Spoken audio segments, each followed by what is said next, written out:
Hi there, my name is Mick Knight. I'm 19 years old. I'm a Canberra-based pianist, and this is installment number one of what I think will be an indefinite number of little videos and explanations. You know, I think all knowledge should be free knowledge, and I love passing on things that I've learned or things that I find inspiring to other people. And today I wanted to talk about, the age-old question for jazz pianists, and that is, as a pianist, what makes an intro to a standard, or any piece for that matter, but particularly a ballad, interesting? And I am no expert. I know nothing, you know. I just have ideas, and I just want to let my brain, speak for itself with this stuff. I have four overarching ideas that I want to talk about in terms of playing an intro to a ballad. And those four are building motifs, which I know you hear a lot, especially for any improvisers, building motifs. But it's a real thing, and it's very important, and I don't hear it very much. And I myself make the mistake of not appreciating the art of building, motivic development, I should say. I make that mistake, and I end up just playing all chops, and that's what I hear a lot of pianists doing when they play intros to standards. They don't care so much about the beauty of the intro and the integrity you have to have when you're playing an introduction, because it's meant to be a prelude. It's designed to be a prelude to the main event. That's what I like to think of it as. I don't like thinking of it as a trailer for, the main picture. I like to think of it as a prelude, and something that builds. And the example I'm going to be using today is the piece Dreamsville by Henry Mancini. It's a really beautiful piece. And if you haven't heard it, go and listen to it. Listen to George Shearing plays a really beautiful and right to the bone version of Dreamsville, and that's where I get a lot of my ideas from in terms of improvising over it and some of the harmonic ideas. But what I'll do is I'll play a bit of an intro, not as long as many intros are for ballads, but just as an introduction, and see if you can pick out these four ideas, these overarching ideas I have. So number one, motivic development. Second, harmonic development. 3, building the tension overall. And 4, having a smooth transition to the melody. And I get the fourth one might be a bit difficult for people because, if you haven't heard the song, you don't know what the melody sounds like. But I'll be playing the melody within the introduction a little bit, because that ties into motivic development, I think. Having good melodic sensibilities and, not going too crazy. See if you can pick those four out in what I play now. And I'm just going to take a moment and think a little bit and get in the zone.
I tried to use those four: motivic development, excuse me, harmonic development, building tension overall, and having a smooth transition to the melody.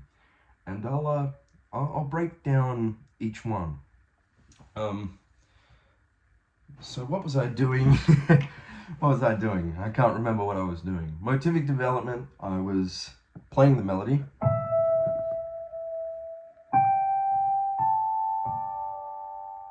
In free time.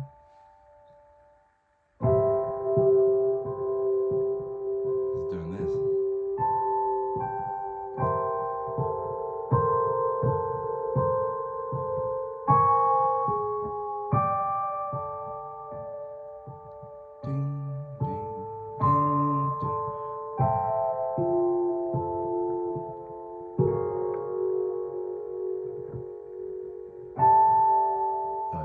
That, having just a very simple motif like that.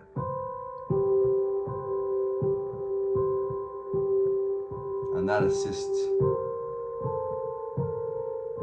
in getting into time again.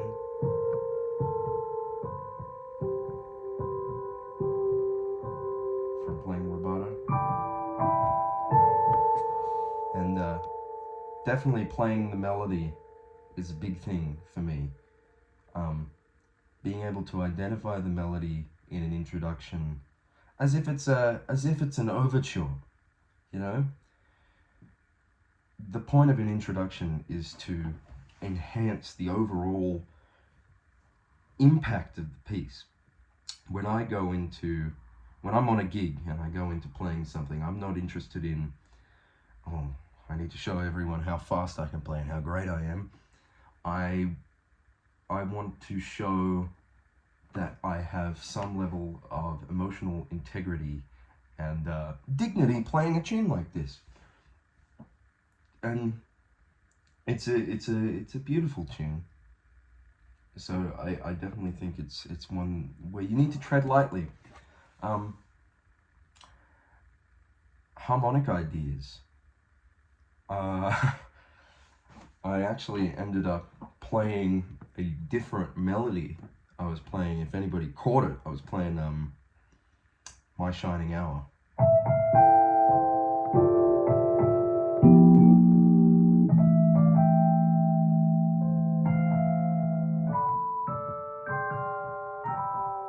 And then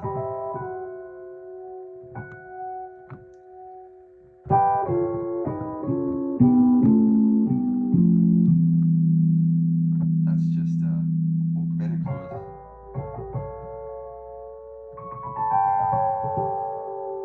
But it's dreamy, you know. Everybody knows the whole tone scale as the dream scale, you know, and I think it fits. So I tend to overuse the whole tone scale and augmented ideas when playing this tune, no matter what section, and I don't really think that's a problem because it fits. Building tension, that's a very simple one, because it was just as I was coming down from these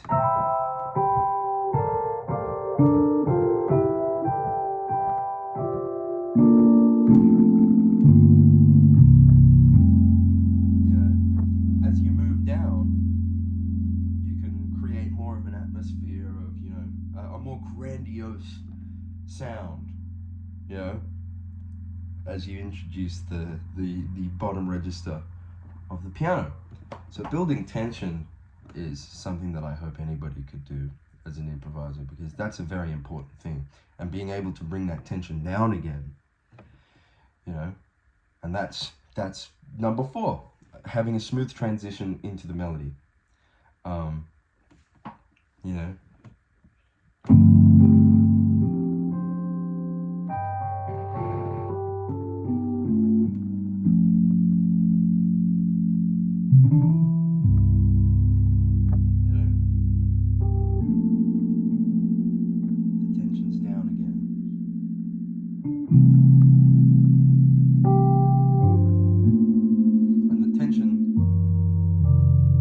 shouldn't rise, in my opinion, until the bridge, you know. Stuff